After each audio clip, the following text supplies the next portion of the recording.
قول نمبر 322 مردوں پر گریا کرنا۔ بسم اللہ الرحمن الرحیم۔ وروي أنه عليه السلام لما ورد الكوفة قادما من صفين مر بالشباميين فسمع بكاء النساء على قتلى صفين۔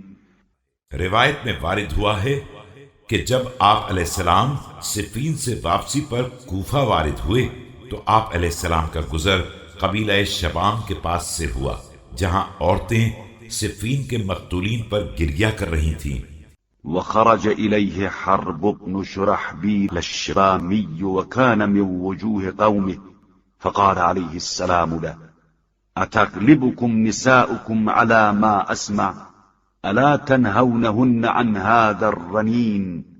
وأقبل حرب يمشي معه۔ اور اتنے میں حرب ابن شرابیل شبامی جو سردار قبیلہ تھے حضرت علیہ السلام کی خدمت میں حاضر ہو گئے تو آپ علیہ السلام نے فرمایا کہ تمہاری عورتوں پر تمہارا بس نہیں چلتا ہے جو میں یہ آوازیں سن رہا ہوں، اور تم انہیں اس طرح کی فریاد سے منع کیوں نہیں کرتے ہو؟ یہ کہہ کر حضرت علیہ السلام آگے بڑھ گئے تو حرب بھی آپ علیہ السلام کی رکاب میں ساتھ ہو لیے۔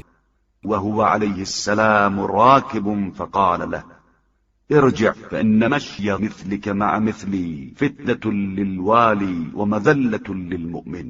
آپ نے فرمایا کہ جاؤ، واپس جاؤ، حاکم کے ساتھ اس طرح پیدل چلنا حاکم کے حق میں فتنہ ہے اور مومن کے حق میں باعث ذلت ہے۔